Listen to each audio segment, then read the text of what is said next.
Jakarta. Bareskrim Polri bersama dengan Badan Siber dan Sandi Negara, BSSN, kini tengah mendalami dugaan pembobolan data nasabah Bank Syariah Indonesia, BSI, yang terjadi beberapa waktu lalu. Dugaan peretasan tersebut sempat menjadikan sistem perbankan BSI terhenti selama beberapa hari. Tim Siber Bareskrim Polri bersama stakeholder terkait di bawah BSSN melakukan langkah-langkah mitigasi sesuai tugas pokok masing-masing, ujar Kepala Biro Penerangan Masyarakat Divisi Humas Polri Brigjen Pol.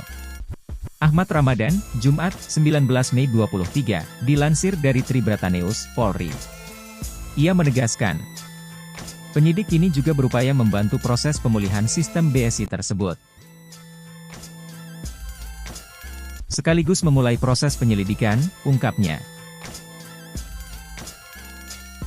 Diketahui, pembobolan data nasabah BSI diduga diretas dengan cara menyebarkan virus ransomware. Peretas bahkan menyebarkan data nasabah itu di dark web.